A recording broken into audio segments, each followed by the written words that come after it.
Hello everyone, তো তোমরা সবাই কেমন আছো? আশা করছি সবাই খুব খুব ভালো আছো, আর আমিও বেশ ভালো আছি। গৌতমের অফিসের কয়েকজন কলিগ এবং তাদের ফ্যামিলি মেম্বাররা সবাই মিলে আমরা আজ যাচ্ছি শিমলিপাল। টাটানগর থেকে শিমলিপালের দূরত্ব প্রায় 4 ঘন্টা মতো, আর আমরা সবাই রওনা দিয়েও দিয়েছি। আমাদের বেরোনোর কথা ছিল 6:30টার সময়, কিন্তু বেরোতে বেরোতে 7:30 বেজে গেছে। সেই দিন ভীষণ ঠান্ডা পড়েছিল, আর রোদের তো কোনো দেখাই পাওয়া যাচ্ছিল না। তো অনেকক্ষণ পরে একটু রোদ উঠেছিল। এখানে তো তোমরা মাত্র কয়েকজনকে দেখতে পাচ্ছ, এছাড়া আরো মেম্বার ছিল, তো তাদেরকে ভিডিওতে তোমরা পরে দেখতে পারবে।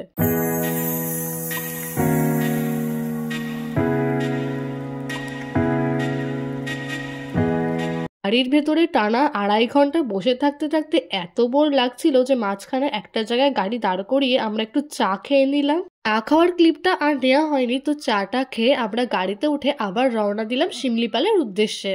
গুগল ম্যাপ চেক করে দেখলাম যে এখনো প্রায় 2.5 ঘন্টা সময় লাগবে শিমলিপাল পৌঁছাতে।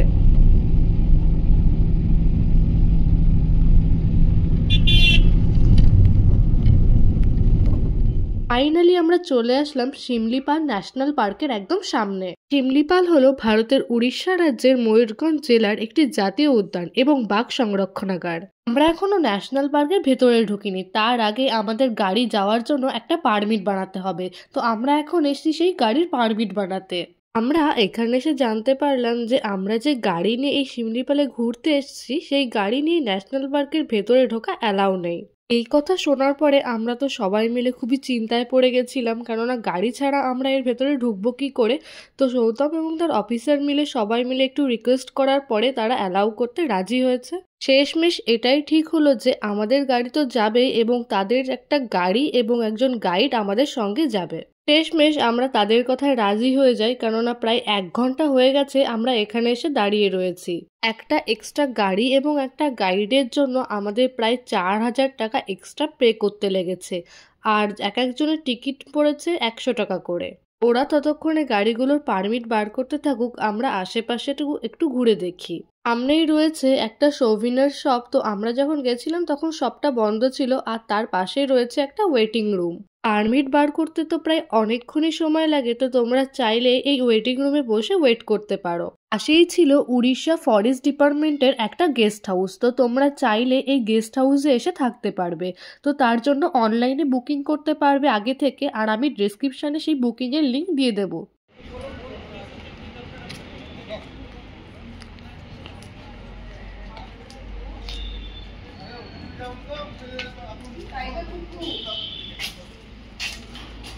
গেস্ট হাউসের সামনেই ছিল একটা ছোট্ট বাঘের মিউজিয়াম, আর এখানে এন্ট্রি ফি একদমই ফ্রি, এর জন্য কোনো রকম টাকা চার্জ করে না। তো তোমরা চাইলে এখানে একবার ঘুরে দেখতে পারো। এখানে রাখা রয়েছে বাঘ, এশিয়ান হাতি, বাঁদর এবং পাখি সম্পর্কে নানান জিনিস, যেগুলো শিমলিপাল ন্যাশনাল পার্কের ভেতরে দেখা যায়। উড়িষ্যা সরকার 1979 সালে 850 বর্গমাইল এলাকা নিয়ে শিমলিপালকে বন্যপ্রাণী অভয়ারণ্য হিসেবে ঘোষণা করেছিলেন। মিউজিয়ামটা ছিল ভীষণই ছোট, আর এটাকে ভালো করে সংরক্ষণ না করার জন্য মিউজিয়ামটা খুবই নোংরা হয়ে রয়েছে।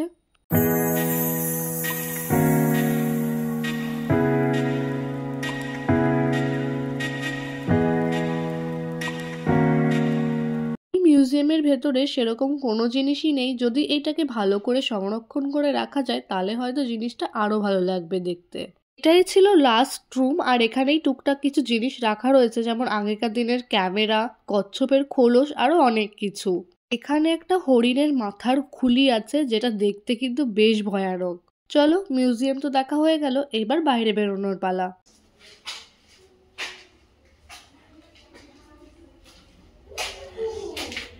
আমার কোলে যেই পুচকুটাকে দেখতে পাচ্ছ, ও ভীষণ পাকা পাকা কথা বলে। তো ও বলছে যে আমাকে কটা কুমির দেখাও এই জলের ভেতরে, তাই আমি ওকে কোলে নিয়ে কুমির দেখাচ্ছিলাম।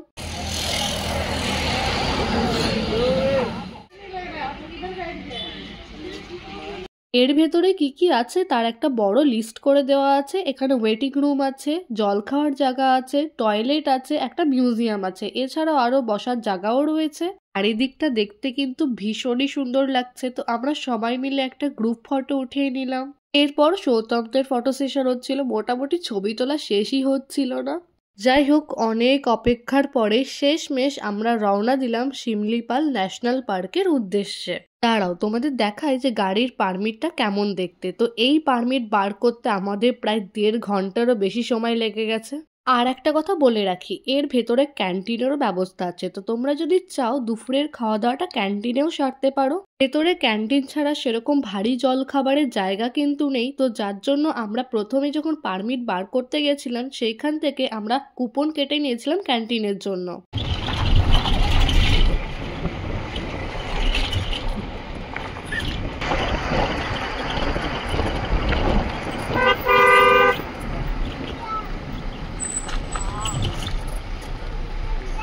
আমরা এখন যেই রাস্তার ওপর দিয়ে যাচ্ছি, রাস্তার আশেপাশে এটা এত সুন্দর দেখতে। পাশ দিয়ে একটা পাহাড়ি নদী বয়ে যাচ্ছে, অনেকটা কাশ্মীর কাশ্মীর ভাইবস দিচ্ছে।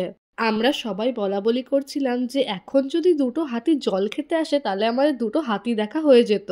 কিন্তু দুঃখের বিষয়, আমরা কোনো হাতি এবং বাঘ কিছুই দেখতে পাইনি। মেন রাস্তা থেকে প্রায় 20 কিলোমিটার ভেতরে হচ্ছে এই শিমলিপালের এন্ট্রি গেট।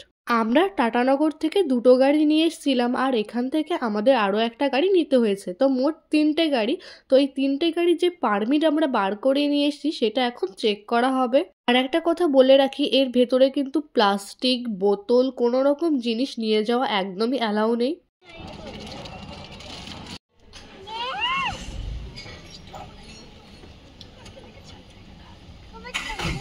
শিমলিপাল টাইগার রিজার্ভে 2টো এন্ট্রি গেট আছে, একটা হচ্ছে বারিপাদা সাইড আর একটা হচ্ছে যোশীপুর সাইড।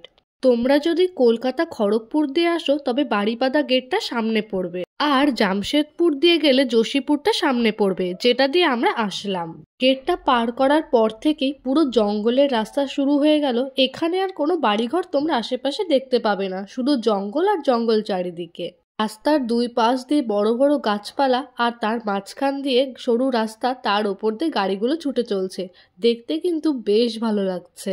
রাস্তার পাশ দিয়ে আবার একটা পাহাড়ি নদী বয়ে গেছে, আর নদীতে কি স্রোত, আর জলটাও ভীষণ পরিষ্কার। আমরা যোশীপুর মেন গেট ছাড়ানোর পর থেকে আমাদের সবার ফোনে নেটওয়ার্ক চলে গেছে, পুরো এমার্জেন্সি কল হয়ে পড়ে রয়েছে। যেহেতু আমাদের ফোনে কোনো রকম নেটওয়ার্ক ছিল না, তো যার জন্য কাউকে কলও করতে পারছি না, আর এদিকে আমরা গুগল ম্যাপও দেখতে পারছি না যে কোন দিকে যাব আর কোন দিকে যাব না।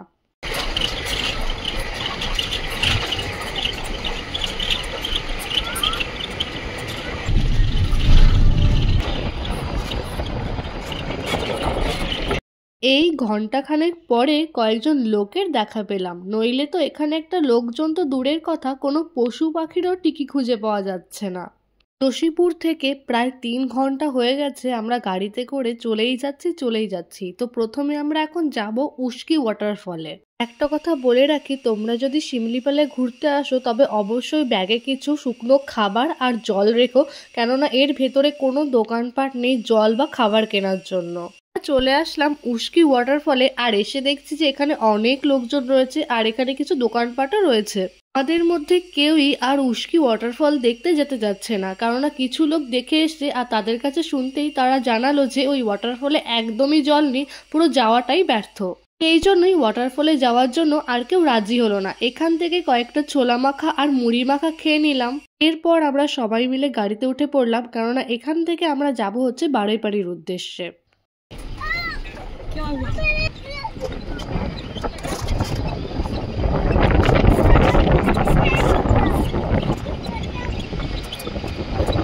বারুইপাড়ি নেচার ক্যাম্পের সামনেই ছিল আমাদের ক্যান্টিন, যেখানে আমাদের খাবার অর্ডার করা ছিল। তো যার জন্য এখানটায় দাঁড়িয়ে আমরা খাওয়া দাওয়াগুলো সেরে নিলাম।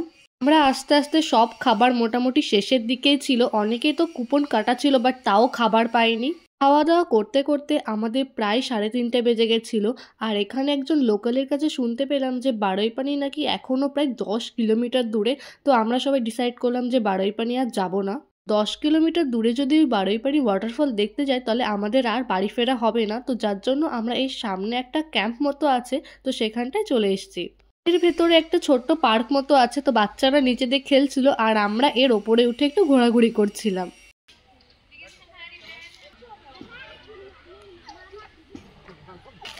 एक व्हाइट शेर एक ब्लैक टाइगर है।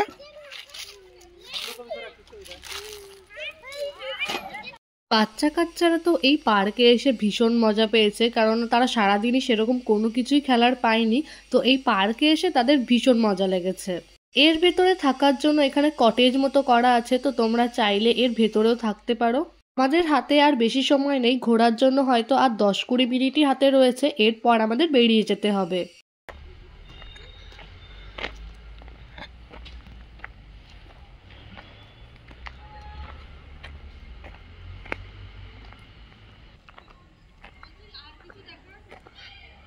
সত্যি কথা বলতে আমাদের দুটো ওয়াটারফল দেখার কথা ছিল, সেই দুটোর একটা ওয়াটারফল আমাদের দেখা হলো না, শুধু হিসাব মতো জার্নি হয়েছে আমাদের গাড়িতে করে।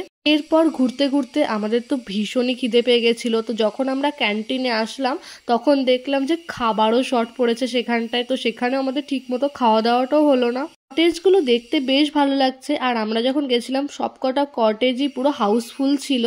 আমরা আশেপাশে একটু ঘুরে দেখছিলাম আর এখান থেকে কতগুলো ছবিও তুলে নিলাম। তো এখানে দেখলাম ব্যাডমিন্টন খেলার জন্য কোর্ট করে দেওয়া রয়েছে। আমরা এক্ষুনি আবার গাড়িতে উঠে পড়বো, কেননা একটু আগে আগে না বেরোলে আবার এই জঙ্গলের মধ্যে সন্ধ্যা হয়ে যাবে।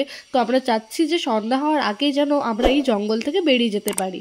ভিডিওটা ভালো লাগলে অবশ্যই লাইক করো, কমেন্ট করো, শেয়ার করো, আর অবশ্যই চ্যানেলটাকে সাবস্ক্রাইব করে দিও। তবে আজকের মতো টাটা।